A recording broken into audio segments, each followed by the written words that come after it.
Hey guys, I am really excited to be here. I'm with Jody Hoffer from Precision Pest and Wildlife. Say what's up, man. How's it going, everyone? We're here. So many of you guys have probably seen him talk. The guy's been a legend for being an incredible husband, family man, and everyone knows him for that. So I'm really happy to have him here. We're at NACOA and get a chance to talk with you, man. So welcome. Absolutely. Glad to be here to another event. It's great. Every year is a little different.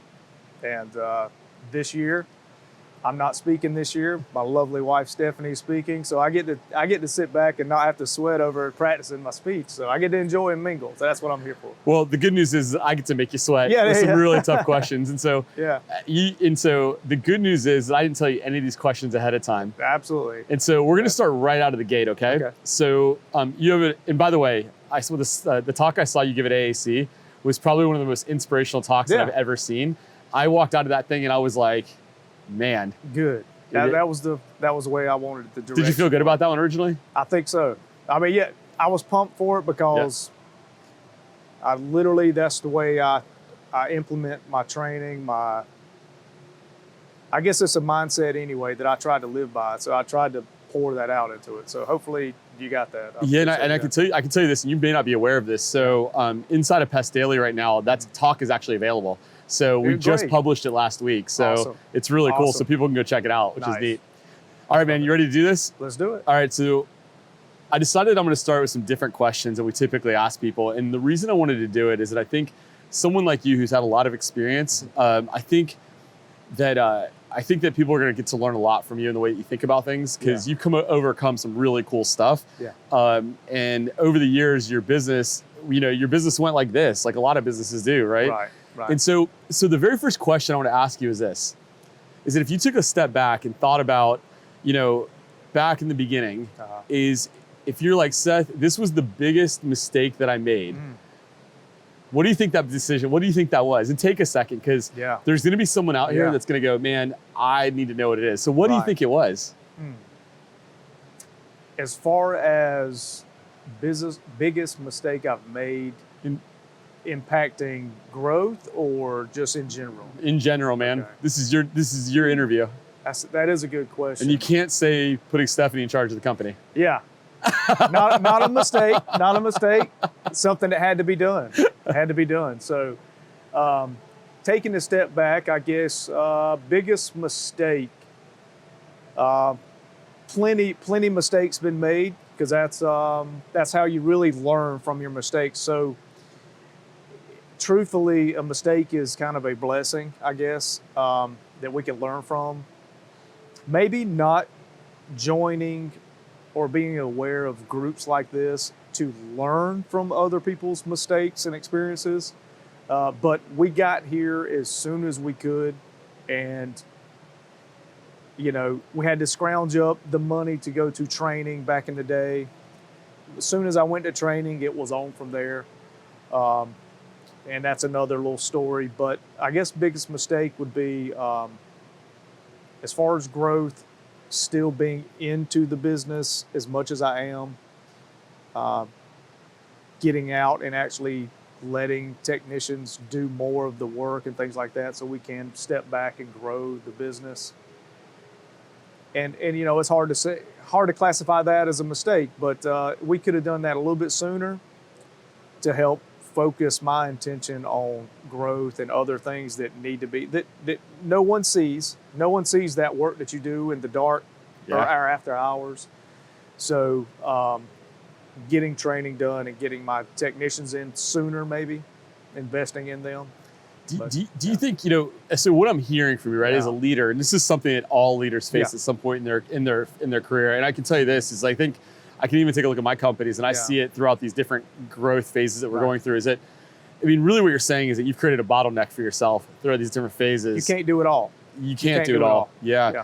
And so if you thought about it, and because I know you guys are top quality, focused on doing the best work ever, how often do you feel like part of not allowing the technicians to go out there and do it dealt with like the obsession over the detail and the obsession over the things that may or may not have mattered for the customer? It is tough because of OCD-ness or We couldn't tell, by the way. or a standard or a quality measure that we want to portray. No one's ever going to do it exactly like you want it done, but it helps you hone in those skills of teaching that person to do it at that highest quality. Then you can step back and actually trust them, give them the responsibility and tools to do that, and pride in their own work. Hopefully they can have the same pride in what we're doing, but I get the sense of pride by seeing their work. It's just like being a father figure or a father. My kids succeeding, that I feel like that's my goal. So I take pride in that. Yeah. So let me ask you this, because I love the term pride, right? Like it's just and I think it's one of those things that people I think pride, it creates an emotion. Absolutely. I started getting teary. I could tell. So let me ask you this, like, if you can remember the first time that you went onto a job to take a look at some work that your technician did, and you realized that it was perfect, like if you could express what that emotion felt like, because I think a lot of times as owners, we never get to feel that because we always think it's not all the way there. But what about the first time it ever happened? It is a great feeling when you kind of, it takes some weight off of you. It takes some weight off you that I accomplished. It's still, their accomplishment is still my accomplishment because it is a team effort. And it takes some weight off your shoulders to say, like, okay, I know you can trust that they got it, and I can focus on something else that they're trusting me that I'm handling, so we can continue to do the great work. So it takes weight off your shoulders for sure. So with like a focus on training, and obviously you have an incredible strong military background in your group of people that that you led. If you thought about your technicians, like how long does it take you to take a technician from day one to the point where you feel like they're competent or trained to go put in front of a customer? Two different answers to that is that day one to now, I feel like they can always improve. Yep. There's even myself, there's no end to it because I'm still learning when I talk to new people, and I still make mistakes too. A customer will teach you something new sometimes, right? You might have those. They don't always play out, but if you stick by the script, they kind of, we've made all those mistakes. We got a good script. That's the way it goes every time. Secondly, that, it really, I think, you could go through an entire year with a technician from 0 to 1 year old, and we still not see everything in our industry happen because each season is different. Completely different, yeah. Completely different. So it does take a long time. I would say just to scratch the surface of a well-trained technician and then have their spark after a year to learn more on that and have them wanting to learn more. That's my goal, right? Because there's always something else to learn. But it's going to take a good, solid, full season to really get a lot of things under your belt. So do you think it's a year? Is that in your mind? I think that you have to go through a whole complete season. So in all fairness, I'm teeing you up for another question. Absolutely. Are you ready? Yeah. So it takes you a year. So you're an expert in leading people. You're an expert at training people, right? I know that's probably hard for someone to say that to you, but you are. Sure. And so what would you do, or how would you do it? How would you take that 1 year to 6 months? Okay. I can only guide them so far. It takes a person to have the fortitude or capacity to work on themselves and their off time. That's a great point. And you have to continue to read, continue to do Pest daily trainings. My goal is to hopefully inspire my guys to work on themselves. That's our biggest thing. We want them to continue to work on themselves. If they better themselves, their knowledge, they're going to be a better technician for me and a better technician for our customers and our company. So I'm trying to get them to self-improve themselves, just like I do every day myself. So there's always something to improve on. We'll help them greatly. So that was probably the best beat around the bush answer I could have ever heard in my entire life. So all right, so you ready for this? Yeah. What about 3 months? Can we do it? 3 months. It's going to take more effort. More effort. I don't see that not being impossible. It takes training and commitment from not just only them, but myself and the entire team to do it in 3 months. Yeah, 100%. From office staff, it takes a group effort at that point. If you're going to condense it down that much, it's not just on one person or the individual. I think it's going to take all of us to get us that way, because that is a short period of time. Short period. So I had somebody ask me the other day if we could build a training program that could take a wildlife, a greenhorn, essentially wildlife technician, and in 1 month make them proficient enough to be in the field, right? Yeah. And I said that we can make them proficient to make money for the business, but I don't think, I think it's to your point, they can't see enough. They just simply can't see enough. Absolutely. You know? Our process, when we hire someone on, we technically have a 90-day probation period. Yep. You can say no and we can say no. And our team has to sign off on it too. Oh, that's pretty cool. You have to spend time with your teammates because they got to work together collectively. And if a teammate doesn't sign off on the new hire, if they can't work with them, it's not a good fit. And at the same time, they might hate the job after 90 days, or they might just be touching the very tip of the iceberg on oh man, we've seen this, this, and this, and get very excited in 90 days, and they want to commit after that. So they can walk away after 90 days if they choose to, even if we want them. But if it's not something they want to do and make a career out of it, they can walk away. That's like what it a we're lot. structured at. It's pretty interesting, man. Yeah. So I've got one more question for you. Shoot. This is the easy one. Okay. You're going to feel like it's difficult, though. Okay. Are you ready? Yeah. What are you most proud of? Oh, man. Yeah. That's a good one. I'm really proud of our team collectively because I take a sense of pride in not only my individual accomplishments, but getting a little emotional, but seeing my team, my wife, my family in the business from the stress and work that we put into it and seeing it come into where we're at today. I take a lot of pride in that. So just the journey, it was a journey. It's been an incredible journey. Yeah, So, I mean, that's pretty powerful, man. Yeah. I mean, your journey's been unreal, and a lot of people know your journey, like, because you guys kind of put it out there over the years, and it's pretty remarkable. Yeah. So this is the fun part, man. So you can ask me anything you want, and I'll answer it, no matter what it is. It can be as crazy as you want. Well, we always, business owners and things like that, I listen to a lot of other people and I take their criticism, their input, their anything. So I guess give me a little tidbit of information, give me some motivation, something like that. What do you got for us? That's all Yeah, I like that question. Yeah. And so I'm not going to say specific to you because I don't know enough about the inner workings of y'all's business, but I'll tell you what my big focus has been on. We've been scaling these companies up since 2017. I've been in this business since 2008. Yeah. And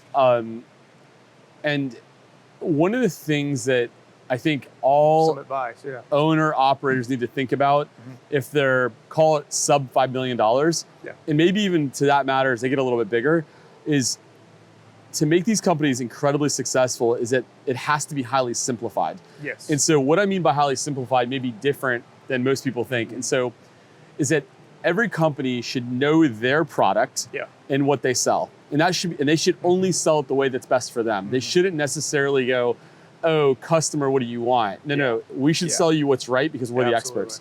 The other thing is that I think in our industry is that as an owner, we have to realize what our market share really looks like. And so I think one of the things that happens too often in business is that an owner, because they live in their business every day, they believe that everyone lives in their business every day. Right. But the fact is that the majority of companies in our space don't even have market share, right? Sure. You've got to be really big in most markets. Like markets like yours, you got to be really big to have market share. Absolutely. And they forget about that. And so what that causes is it causes us to chase ideas all the time versus picking one thing and doing it well. Perfect it. Exactly. Yeah. And so I gave a talk at our conference on this subject, but like I did a follow-up interview and And people were asking me about marketing. They're like, what kind of marketing should we do? What about this channel, this channel, this channel? How do we do all of it? I said, no. Pick one and just do it incredibly well. Absolutely. And so I think like the biggest piece of advice that I would give at this point, sitting here, beginning at 25, for what we're seeing across the nation for owners is that simplification actually gets to the result that people want. Yeah, I think so. And anything else is just noise at this point. So that's my piece of advice, man. No, that's good. It's great. So, we take all that advice, and our processes are getting better. We're doing more processes and getting things streamlined for 25, and it's getting there. Yeah, it's cool. Well, man, I appreciate it. So, you got anything else to say to everybody? Your bit of motivation for anybody before we sign off today? Hang in there. Enjoy the process. Enjoy the ride. That's cool, man. Well, hey, I greatly appreciate you, man. Thank you. Yes, Thank you, absolutely. Man. You guys have a good time. We'll see y'all soon. Hey, guys. So I'm super pumped to have Stephanie here. All of you guys know Stephanie.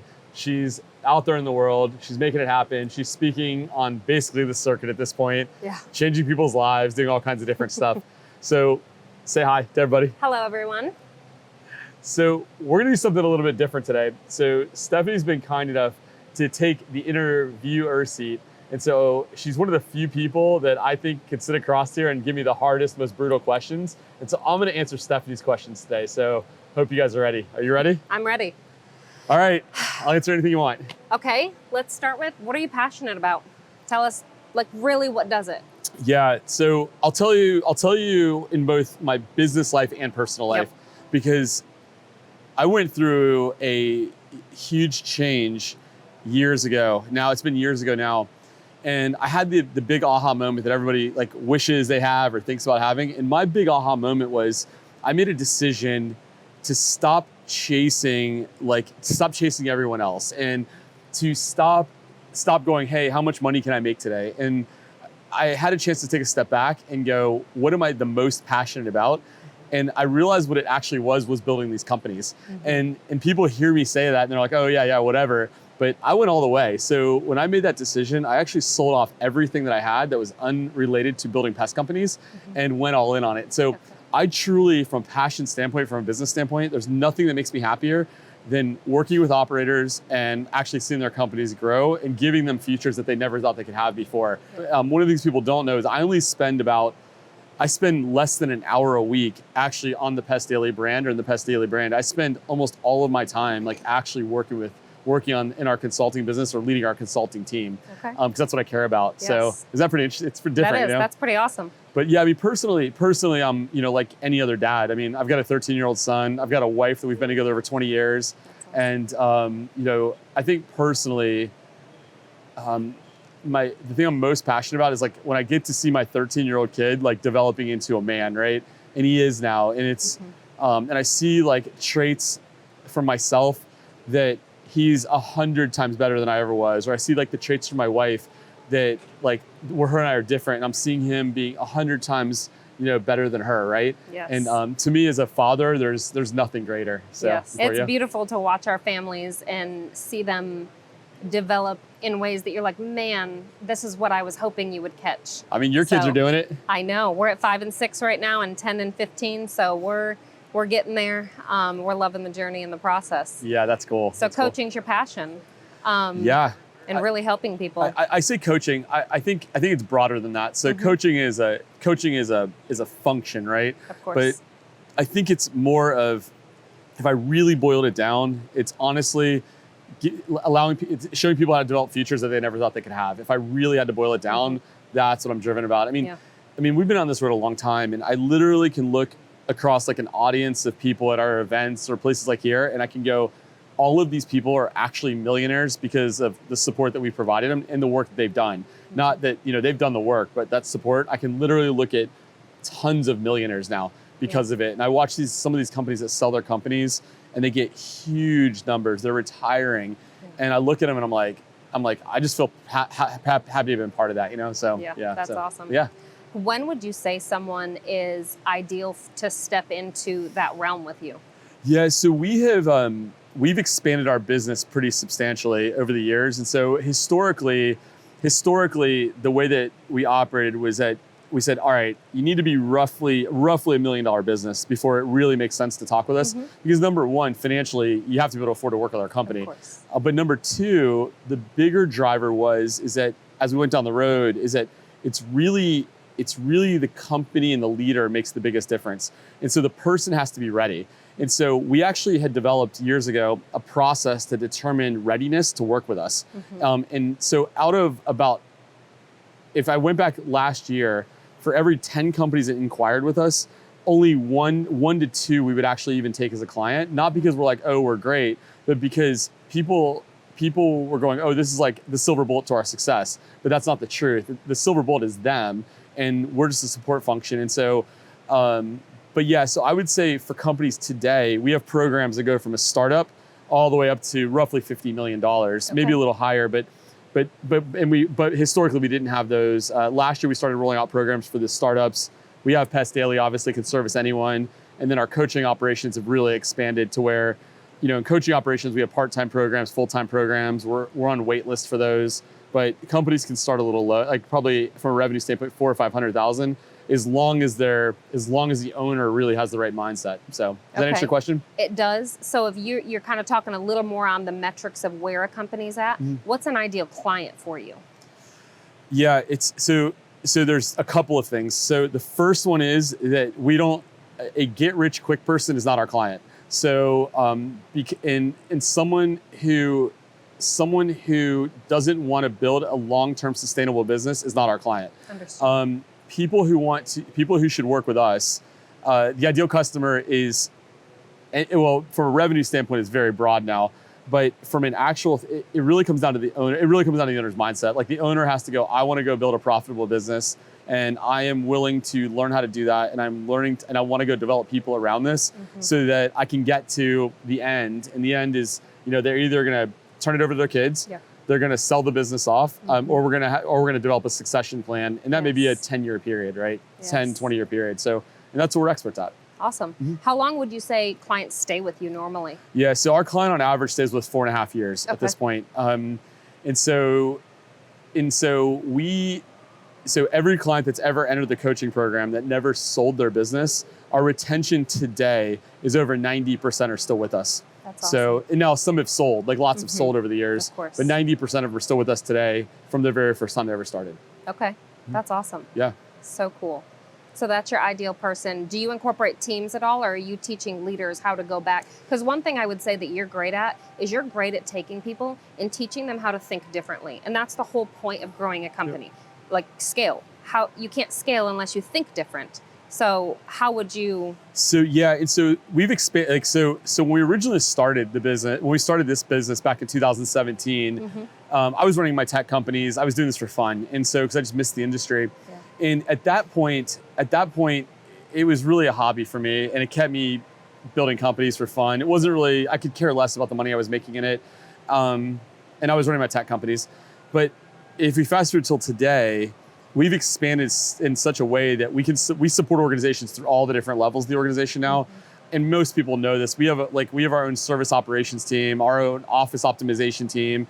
We literally have clients that we are plugged in at every single level within the organization, and we actually own the entire training and development for the organizations. Awesome. All the way up to the guidance of the business strategy, leadership, finance. We do all of it now, and we have the team to do it. But if you went back, 36 months ago, we weren't doing that, and today we are. So, and we have a full support staff for everything. So, but to answer your question, we're in at every single level within these companies. That's awesome. So, every time I sit in a session with you or hear you speak, I always pull something that I'm cool. I need to build that part. I need to structure that a little differently. And I really do appreciate all the knowledge that I learned just sitting in and being a part of that. That's super kind. Yeah, it's super kind. I think if I took a step back, about these programs specifically, is what people are really buying from us is they're really buying the speed and velocity of not making bad decisions, and they're also buying a part-time executive team. That's what they're getting, Yes. And so that's pretty cool. And that's how it's always been positioned to me. That wasn't my positioning. It was people that had been in these programs for a long time. But I'm really grateful you said that. It means a lot. So yeah, I think a lot of times coaching maybe gets a little bit of a underrated review, when in reality it's a hand-holding to get you where you're trying to go and avoid some of the mistakes What would you say if you're giving somebody advice is like the best plug for our industry? Like, what would be a key piece of advice that you would give an owner or a leader of a wildlife and pest company? Related to the coaching world or relating to the business Relating in general? to growing their business while Yeah. balancing culture. Yeah, I think it's a very simple answer. And so, obviously here you've heard me talk about simplification, but I think there's something else that's really, really important is I think the management of stress is the most important thing. And I've been talking about this for a while, but what I think we have to realize is that our business is our world, our people are our world. Mm-hmm. However, what we do every day is we're not saving lives, right? Like everything we do isn't like, it's not life-changing or world-changing for people. Maybe it helps people. And so what happens too often though, is that we get anxious and we get anxious, we get stressed, our people get stressed. Mm-hmm. We put huge pressure on our people, but to really accomplish things that are sometimes unreasonable. Mm-hmm. And so I think like the best piece of advice I could give somebody, whether it's a pest business or a wildlife business, if your people are good and you want to expand, is that consider stress and realize that what we do every day matters for us. It matters for our financial benefit and for our people. But at the end of the day, like our customers have more things to worry about than what their pest control company is doing.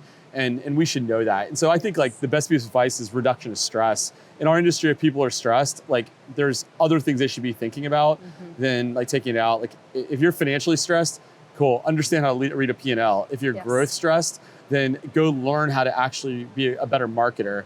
And don't create the stress. Don't go look for the checkbox thing that you can just go buy that ultimately probably doesn't work in most of the cases, right? So I don't know. That's my soapbox on that for you. That's awesome. You're like, shit, Seth just went down this and I'm thinking about, man, the last couple of years. No, I'm just kidding. No. So when you're people that stay with you for 4.5 years, do you feel that when they walk away, what they're doing is they're taking that skill set with them, or are the majority of them selling? Do you feel that hand-holding is needed, The majority of the clients with us, the majority of our clients are exiting. I say exiting, they're either exiting or they're going to Sesshin. Okay. And so if they're going to exit, right, then the way that we think about it is they come to work with us day one. And if we go through, and they may not know this answer, maybe they have a 5-year window, maybe they have a 10-year window, maybe things happen. And so we really focus on building what we call the value matrix. It's one of our systems. And the value matrix says, hey, Stephanie, hey, I understand where you guys are at today. And I understand that at some point you may want to sell your business, but we need to be sure that that company can be developed all the way to that point to give you the most value if you want to exit. Or alternatively, we need to be sure that business is bulletproof from step one all the way to the end in case something happens to you, so that either A, that business can be sold off for your family, or B, that business has a continuity plan without you. And so most companies they simply don't leave, right? Unless they're going through one of these processes. Absolutely. So that's awesome. This was helpful. I enjoyed it. Is it good? It was very great. Any Thank other you. questions for me? No. Nothing? I think that was good. I really wanted to know some of those things. Yeah. Your team, how frequently do people come and go from your team? That would probably be another one that I would think. If you're building other people's tems on our your staff? coaching, on your staff. Oh, so we have a core value that I have never violated. So we have a concept in our company. I'll give you two kind of cool points. So one of our concepts in our company is that when we hire someone, we actually have a core value that says you're with us forever. And so we actually don't fire people unless there's an integrity violation. Okay. And so because one of my beliefs is that I wanted to build this utopian world for our people. And as part of building that, I never wanted people to have stress related to making a mistake. And we've done that remarkably well since 2017.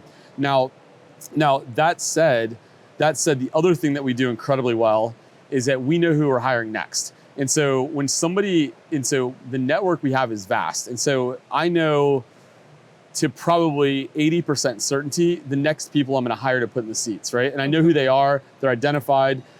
We've been in conversations with them. And so as a CEO, I really focus on some of the ways that the best tech CEOs build their firms, because I came from the tech world.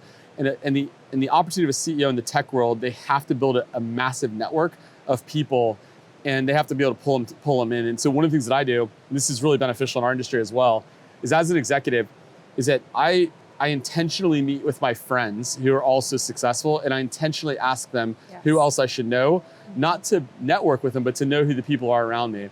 And that's worked really well for us. I mean, over the years, I mean, we've lost 2 team members since the inception of our business. Okay. And so everyone else is still with us today.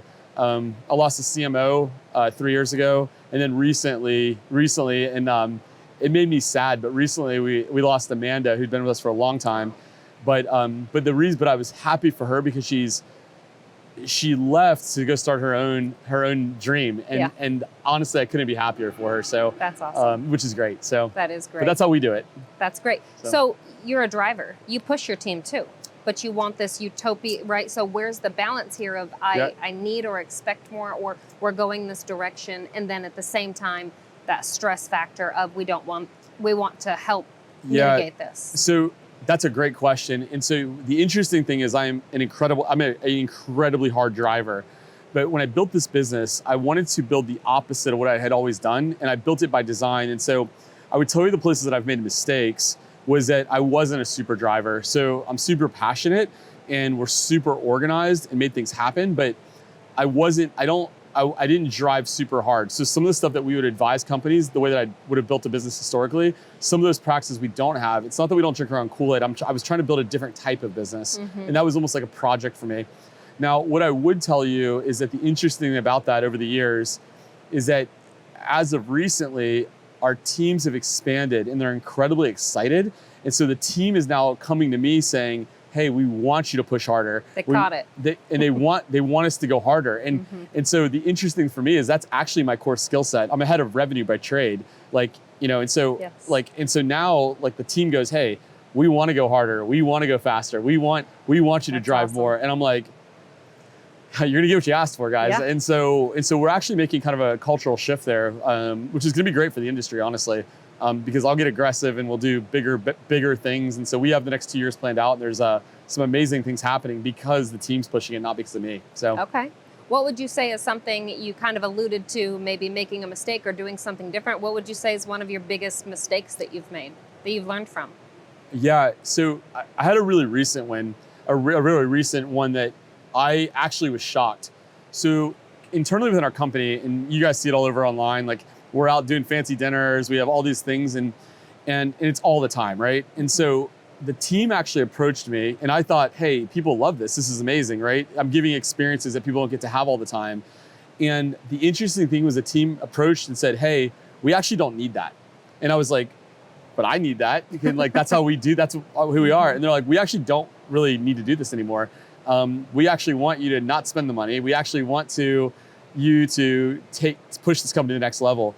And so I think one of the biggest mistakes is that I started to merge the way that I live personally into my business in too heavy of a way, because in my world we live great, and what I realized that people don't really desire that. That's something that I desired for people, but it didn't actually matter to anybody. And that was a huge mistake. I mean, financially, did it affect us? Not really. Does it cost a lot of money? Sure. But what I didn't realize was the impact on people. Does that make sense? Absolutely. So, and that was a big mistake. I mean, looking back, I'm glad that I did it. But moving forward, the team's asked me to slow it down, so we're going to. Yeah. So. Yeah, that's definitely a sign of a good leader. You listen to your team, you implement things differently, and it was probably useful for the purposes it served. Maybe, right? I don't know. It was fun. You built good relationships. Yeah. You had good connections. Yeah. What would you say is the thing that you are like, this is my biggest success, or what I'm the most proud of? Oh, so one thing about me is I'm not financially motivated. And so a lot of times people want to celebrate growth. That doesn't matter to me related to my own business. I think the biggest success that I've had in business related to my organizations today is converting my way of thinking. And so I converted my way of thinking coming from the tech world into this world by becoming a true long-term thinker and developing an intense level of patience. I would tell you it's my biggest win. So one of the things that I did, and you may have heard me talk about this before, is I set an end date to my business, but a true end date to where I'm going to quit. And that doesn't mean I'm turning it over. It means that we will be non-existent at some point in the future. And so I said that the day I turn 60 years old is the day that we're done. And the interesting thing about that is I also know very specifically what we want to accomplish by that point and how it's going to impact our industry. And I would tell you that learning to do that was the simple, greatest business success that I've ever had in my entire life. That's awesome. Mm-hmm. That's So, awesome. yeah. One last question for you. Yeah. What's next? What's the next couple big things that our industry will see Yeah. From our company? come out of Scale and come out of Pest Daily? So we have some big stuff coming. So we're planned out for the next 24 months. Okay. So our conference series, the national series, it goes on for one more year. Okay. It was always designed. So we designed it 5.5 years ago as a 4-year series, and it comes to an end next year. And so next year we're going to launch in 26. We're going to launch the new event model. It's going to blow people's minds. I designed it years ago, and we're going to roll that out.